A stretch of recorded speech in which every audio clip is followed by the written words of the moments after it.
Well, hi, and thanks for joining me here in my shop. I'm going to be continuing with this radio. I got a couple or three more capacitors to take out, and then all the typically bad capacitors will be removed from the radio, and we can get on with the alignment and see how this radio really performs. But now along the way, I've been doing I want to show you something. Okay, if you've been watching my videos, just watch this. Okay, so there's my signal generator here. I'm just going to turn it up. Okay, so you're not hearing the radio, you're hearing this speaker, which is being driven right out of the signal generator. The radio's not even switched on, it's off. So that's what you're hearing. Let me flip on the analyzer here.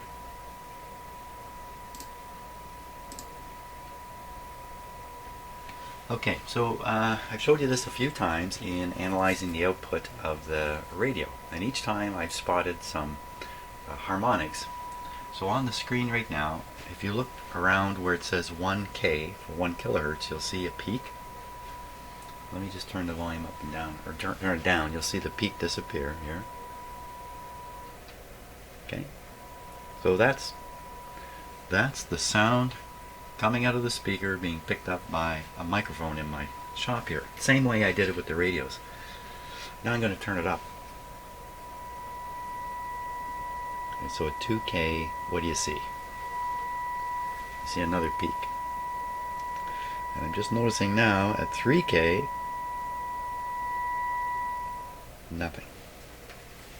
So, okay, what happened was I woke up this morning and the first thing I thought was, when I do this analyzer thing, let me flip back to the camera here. When I do the analyzer thing I've been doing, I'm using microphones. The signal is being fed through a number of pieces of equipment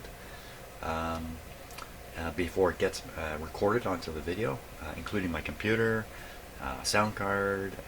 I've got sound level controls here I'm using, stuff like this, and the microphones themselves. All these things could have resonances, especially the microphones. You're listening to me right now through 3 transducers in 2 microphones. I have a stereo microphone and I have a mono microphone right over here. That's set for mono. So all this stuff, maybe that's what we were really seeing. So this morning I thought first thing I'll do is I'm going to turn on that signal generator. Even the signal generator itself could be producing those peaks. So I thought I'll just hook the signal generator to a speaker and see what happens. And so now you've seen it too. Nothing is as it seems. Okay, but let's get on with the radio now. Just keep that little demonstration in mind here. So hey, another shocking thing today was waking up to snow on the ground. Oh, it's here. The first snowfall has fallen. It's not much, but it's enough. Oh, actually, it's more than enough. Okay, so I think I only have this capacitor here, and there's a fairly big one up here. See, this one's connected to the chassis ground. I can't read the size of it. The other end of it is right on a terminal here, so that's not too hard to do. Kind of work at it from here. This one's pretty much in the open too. Let's see. Ooh, one lead goes way down in. Goes way down under here. Well, what I'll do with this one is I'll cut the lead and preserve it here, so I can connect a new capacitor here. I don't want to go way down under this. I don't want to get under this. I absolutely do not want to remove any of this stuff. So if there's something down under there I can't get at, then that's just the way it's going to be. I can't get at it. That's all I see. I only see those 2 capacitors. So okay, so I'm going to do this off camera. Seems like every time I've said that, I don't. But I posted some long videos in the last bit. So let me, there's no reason to test the radio. We know how well it's working. What would be worth doing is figuring out what these 2 capacitors are doing. Let me do that before I get too far along here. Oh boy, this might not be easy to do. So there's a wire coming from here going all the way to this capacitor. So let's look at the first IF can here. And we're looking for a fairly large capacitor to ground, 0.25 to ground. How could we ever? So there it's going. Actually going to both.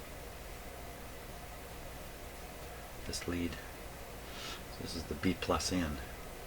Coming right from here. Well, I could. What can I do here to have you absolutely prove this? There should be a very low resistance between this point of the capacitor and the plate on either one of these tubes, because the only resistance is this coil. And it's got the resistance right there. 6 ohms. Oh, there we go. So I'll just read from the top of the capacitor to the plate of the 6K7 with an ohm meter. And that should give us proof enough of where I am here. I've learned many times that feeling sure of yourself is pretty meaningless, actually. Okay, can be pretty meaningless. Yeah, we should all feel pretty sure of ourselves. Here we go. And top of the capacitor, the plate, let's try the 6K7 is a fairly easy tube for me to get at, and the plate on the 6K7 is 3. So we go pin 3, 1, 2, 3. Wow, way down there. Really? 1, 2, well, I think this is it. Okay, so we'll go to the this terminal should do it. We should see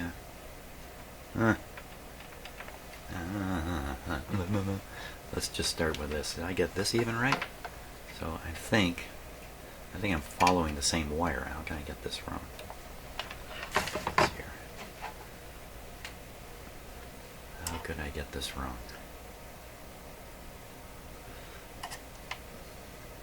Now that's got to show as a 0. Yeah. From there, starts tying into these coils here.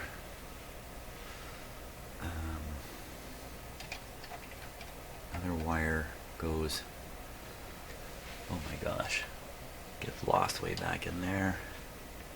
Yeah, I don't know what I was doing touching this terminal. I don't know. My first test was bogus. Well, how many capacitors are coming off of IF?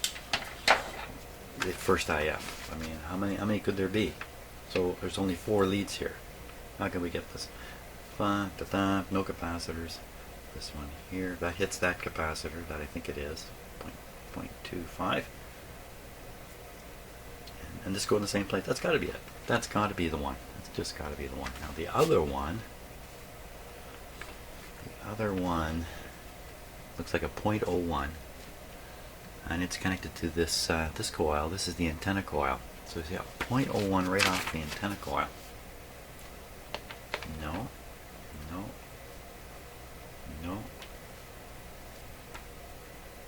There it is. It's a 0.01. C7. So this one's critical. I mean, if the antenna signal is passing through it on the way to the rest of the radio, this guy's got to be working fairly good. Now that's a large, 0.01 is a big capacitor for RF. But nevertheless, there could be trouble here.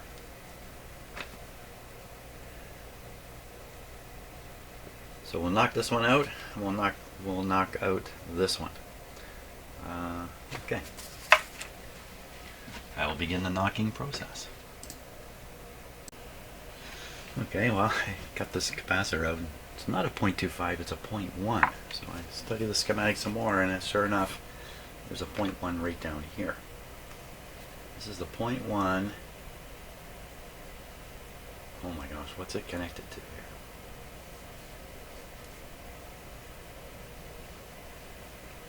I don't know. Don't know exactly what it's connected to, but that's where it is. I don't know exactly what it's doing, but a capacitor this size is almost always, especially if it's tied to the chassis, is almost always trying to drain out RF of some sort. That's what I think anyway. So that's a story. Just wanted to correct where that capacitor is really coming from. I think the one I thought it was, I've already done.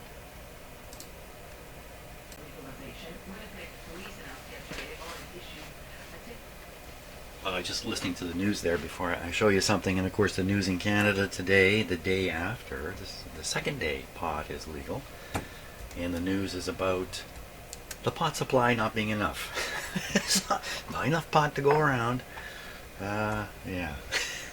So anyway, I just wanted to show you how this one capacitor was wired in. I'm sure it's a factory thing. It's worth just taking a peek at it as soon as I can find where is this camera? Oh, it's looking here. Here's where it is. So this is the capacitor I'm about to do. Now you can see the lead. The lead comes up to this terminal here. But if you look at it, it looks like it just kind of passes on through and carries on up to this terminal here. And that's true. That's how they did this. They used the lead wire from the capacitor. You just fed it through that terminal. Barely got it soldered there. Wow, that really looks barely on there. I'm sure it is. I'm not suggesting this is a problem, but wow, they just barely got it tacked on there. So the deal here is when I cut the capacitor free, there's next to nothing holding this lead on. The remainder of the lead. Not a big deal at all. Just a deal. Just looking at everything else while I got the camera on it.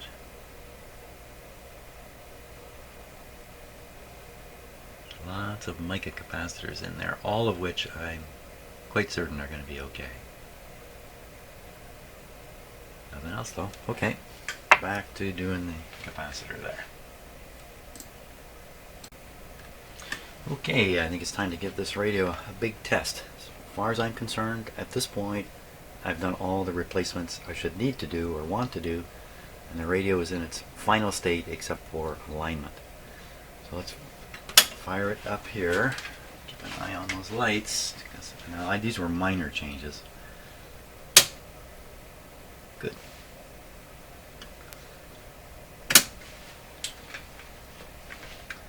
Goody, goody, goody. I have it connected to the outdoor antenna, which I do not have switched on into the shop here. I got to run. While it's warming up, I'm just going to take 10 seconds and run through my house.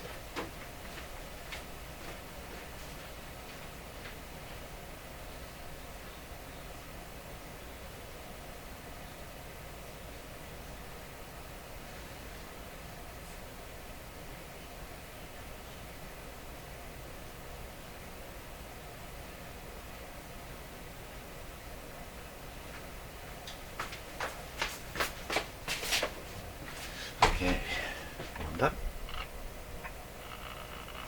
Band. Whoops. Band. Oh, I got one of these depressed. Okay, AM. Ooh. Okay, I'll swing it around here.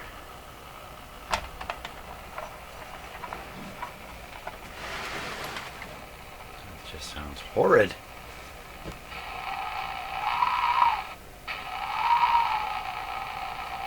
Wow. If I ever mess something up here. Tone seems to be doing the usual. Well, maybe it's just the way it's tuned.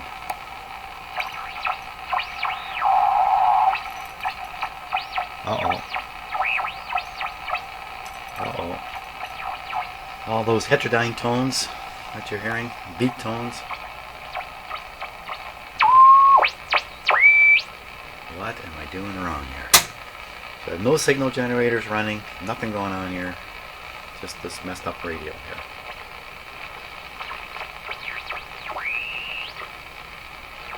Could it be changing those capacitors? Has retuned the radio to the point where, what just happened?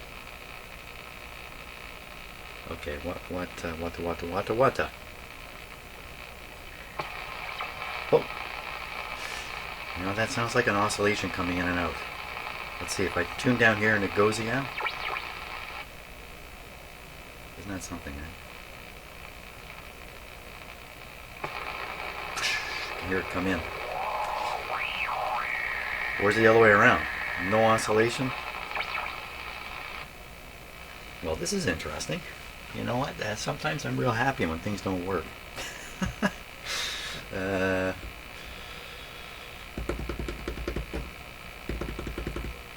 First of all, did this button really?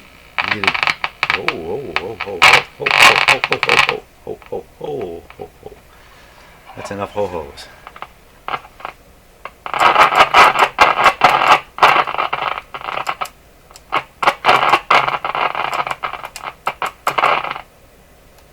Ho-ho.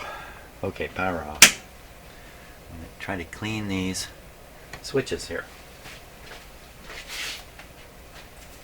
I'm going to do this with a strong volatile cleaner, not WD. Not WD-40.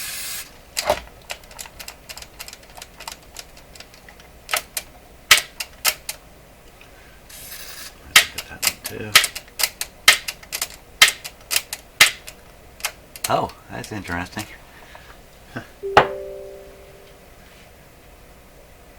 What has just happened here? Hang on a sec here. I don't know what to say here. Hold on.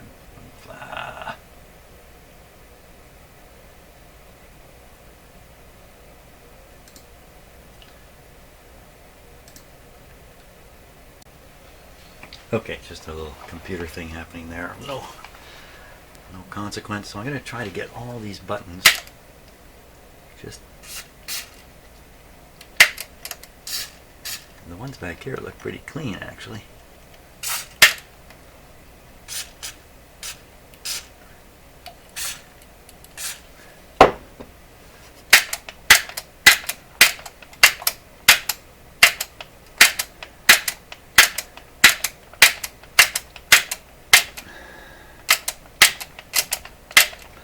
And I'm going to try the volume control here, but I think I'm going to use WD-40 on the volume and the tone control.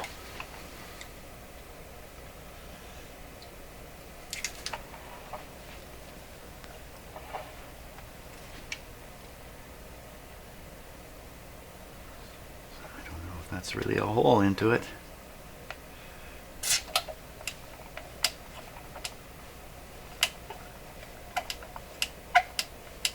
Got something. Now we'll put a little oil on here.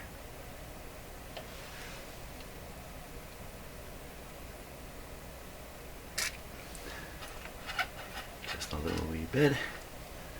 I'll put a little bit into the ball bearings, a little bit into the. This is the tuning capacitor. I'm just blasting up a little bit. Come on. Not sure where I just sprayed WD-40, somewhere in the radio.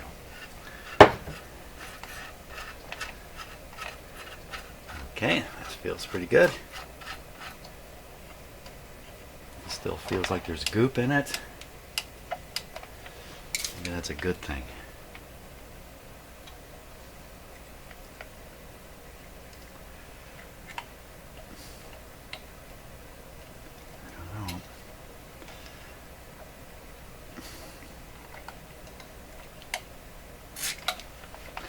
I don't know if I'm getting any into this control.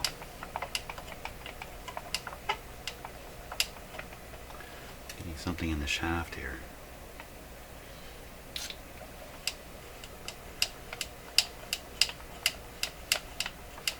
Just to make it turn easier. This one's kind of the same. Just a little dab. Okay. Volume down, tone up. AM is pushed in. Let's turn it back on. See if we get a little better action out of it.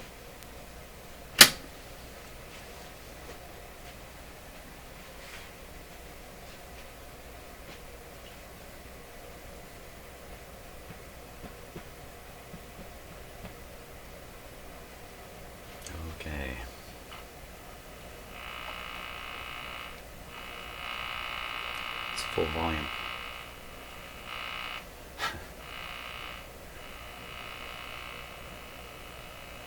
Oh yeah, there was something else I was going to do here. When you push this button in, this is a short wave, it strikes that capacitor wire.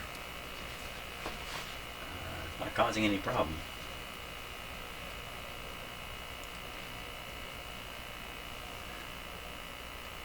You know, that post, when you push it, the post comes into the radio. That post could strike a bare wire at that point, and you know, I could have set that up. Look how close this is. We're all trying to learn things here. So see it banging the wire there? See how close I got it to actually hitting the bare part of the wire. In fact, the button above, I don't even want to push it. No, lots of clearance there. But anyway, that's the kind of thing, you know, it's pretty hard to think up ahead of time. It's the kind of thing you're gonna troubleshoot your way to finding. So let me move this wire down here. What was that click there? Don't touch the chassis, just push it. Ooh, it's not good to do things like that with a live radio. There's lots of things pushing on one thing, everything's kind of moving a little bit. Yikes, but I got away with it. Okay. That's pretty quiet. It's this one up here. This one up here is the terrible noisemaker. Let's give him a little WD-40 here.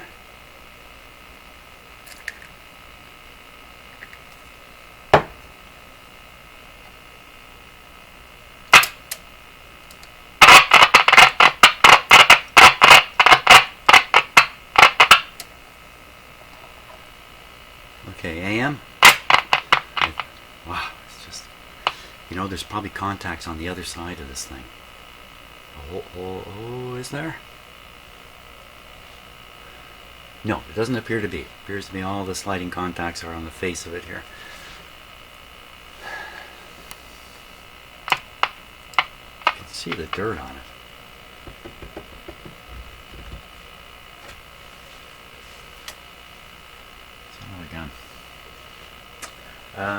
Let's try this. Power off.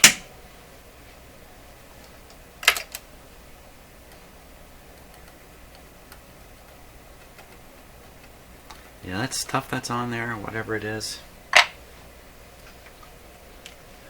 it moves around with the tool. This could be a little awkward for me to do this, but let's give it a try.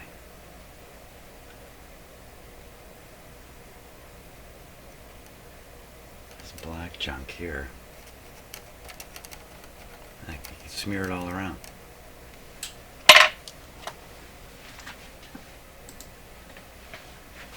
So, that being the case, oh, wipes right off. So it's either the first solvent or the WD-40 I use. Probably the WD-40.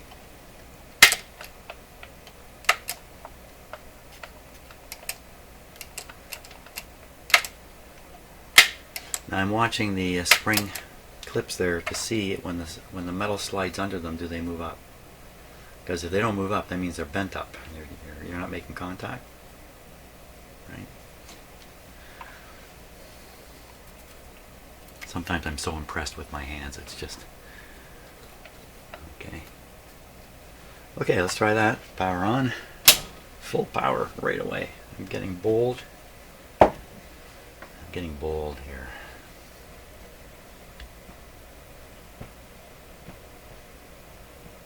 So we're on short wave right now. Switch to AM. We've really lost the volume on this radio. It's just disappeared.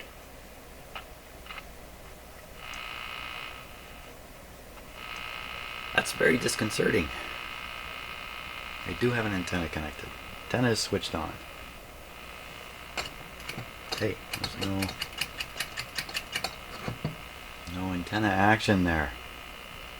So I fiddled with my antenna system quite thoroughly last night while I was messing around. I think I have no antenna feed in here. I'm going to stop everything. I'm going to sort that out. I have to go somewhere else in the house to sort it out. Going. Okay, well, I've booped up this radio for sure. So I'm on shortwave now. And if I tune the radio,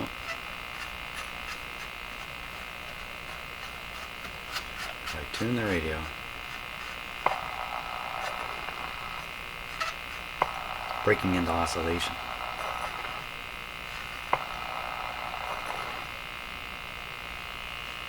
So I've made some kind of mistake here.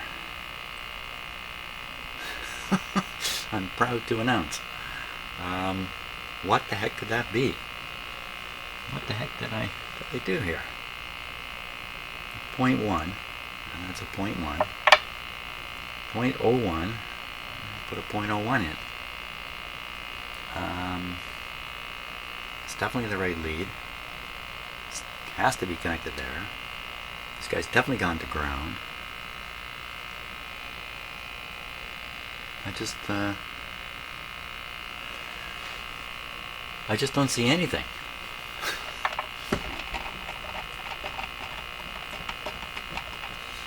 It's like the signal's been drained right out of the radio here. I'm going to say something about capacitors that drain signals. This great big one I just put in, 0.1 to the chassis.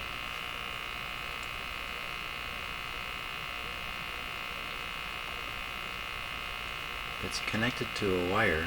Basically, oh, I see what it's doing. It's trying to ground the bottom of the secondary coils here in this. And this guy is trying to signal ground it with this capacitor to the chassis.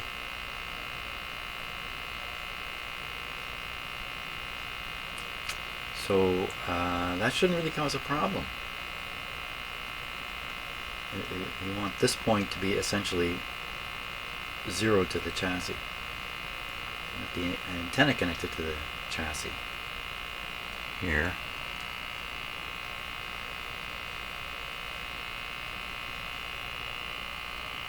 What is that mysterious switch on the back of this radio anyway?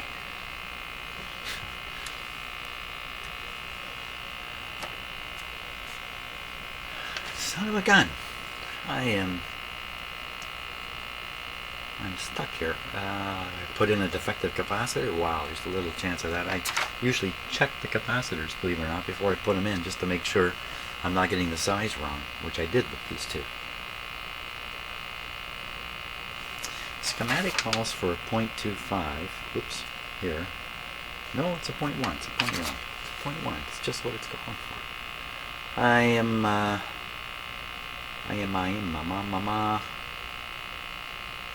Let's go back to this oscillation thing. This is the key.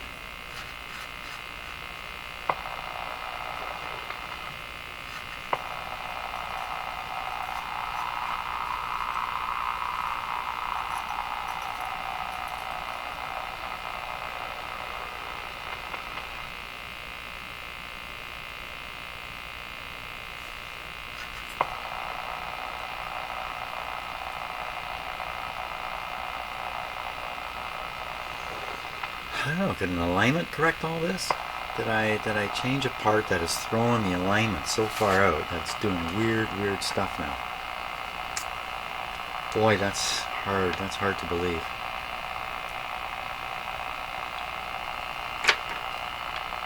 Okay, that's it. It's both the AM and the shortwave doing exactly the same thing when it comes to the front end oscillation. So obviously it's something in common. The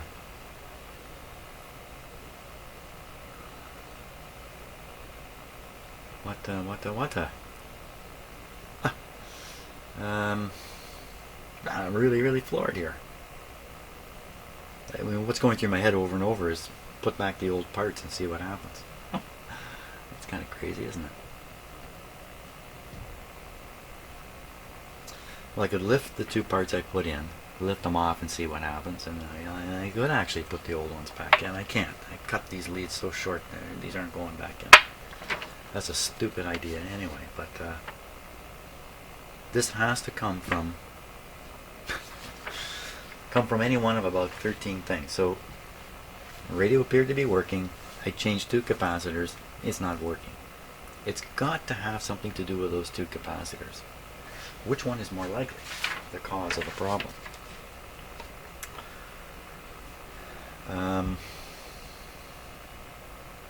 Well, that's hard to say. One here, and the other guy here.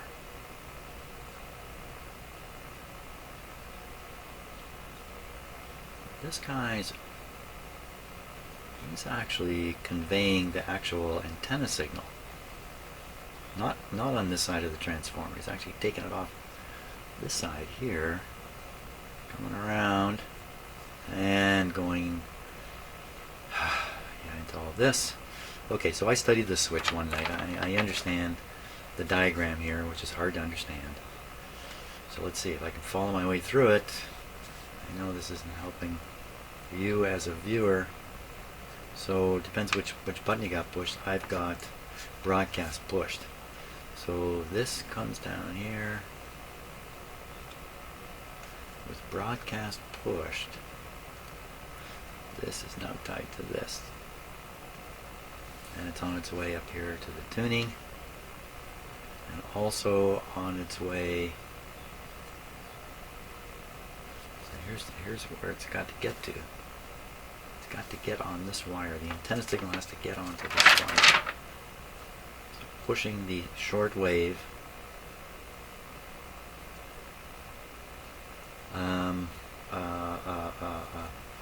That would, oh my gosh.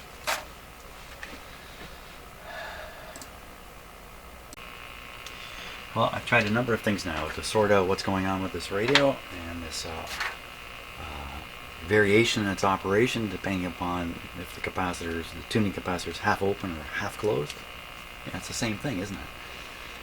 And I cannot get any hint of what is going on with this radio. So I think what I'll do next is do the alignment process on it. Perhaps this is an alignment issue now, that some oscillation has been set up. Once the alignment's done, the oscillation will be neutralized. Maybe that's a good word for it. Don't know. But let's try and pick up a station here. A station, any station, AM first. Come on, man, you can do it.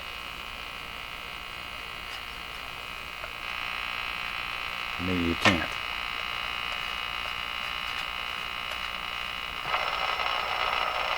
Back to life. Oh, we're not where there's any easy to get stations. See, listen to that. That's it's all bad. It's bad stuff. Yeah, we're not going to get a station there. Okay, so we try short wave, even a longer shot. It sounds exactly the same, eh? That's got to be the hint. The same oscillation, doesn't matter what band you're on. Same effect regardless of what band you're on. So that eliminates the local oscillator. That eliminates an awful lot of this radio. What remains absolutely consistent, of course, is the IF. There's nothing going on in the IF when you're changing capacitors and tuning over here. And this oscillation, it could be coming out of the actual tube. Why changing those 2 capacitors would initiate this problem? Maybe the problem was there already and I didn't notice it in the last time testing around. So yeah, so I think the only thing I can do now, the smart thing to do, is to go ahead and do the alignment, and after that, see if this problem is still in existence. Because, you know, oscillations like that, spurious oscillations, can be from alignment problems, and I don't know, I'm going to go over this over and over and over it, and I might as well just get on with the alignment. So thanks for watching this video, and obviously alignment is next. See ya.